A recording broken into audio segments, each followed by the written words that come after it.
नमस्कार दोस्तों, आपका स्वागत है हमारे YouTube चैनल पर।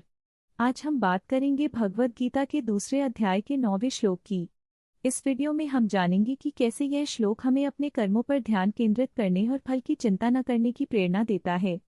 अगर आपको हमारा कंटेंट पसंद आए तो कृपया लाइक करें और सब्सक्राइब करना न भूलें। चलिए आज का वीडियो शुरू करते हैं। कर्मण्येवाधिकारस्ते मा फलेषु कदाचन।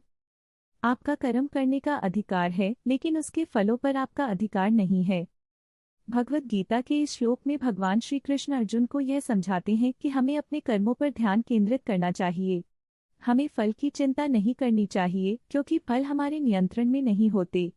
यह श्लोक हमें सिखाता है कि जीवन में जो भी कार्य हम करते हैं, हमें उसे निष्कपटता से करना चाहिए, बिना किसी लालच या परिणाम की चिंता के। जब हम अपने कार्यों को सही तरीके से करते हैं तो हमें निश्चित रूप से अच्छे फल प्राप्त होते हैं। एक समय की बात है, एक छोटे से गांव में एक किसान रामू अपने परिवार के साथ रहता था।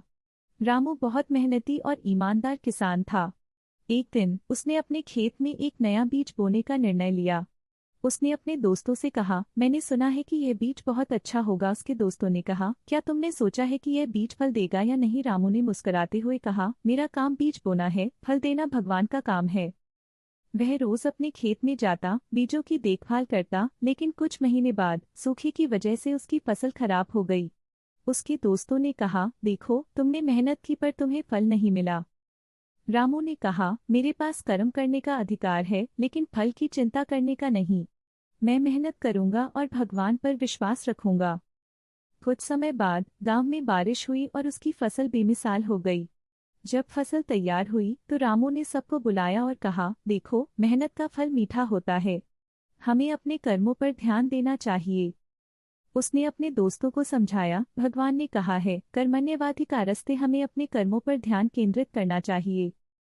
रामू की बात सुनकर सबने सराहा और कहा, तुम सही हो रामू, हमें भी अपने कर्मों पर ध्यान देना चाहिए।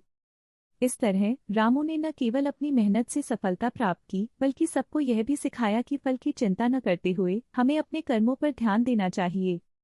तो दोस्तों, इस कहानी से हमें यह सीख मिलती है कि हमें अपने कर्मों पर ध्यान केंद्रित करना चाहिए, फल की चिंता नहीं करनी चाहिए।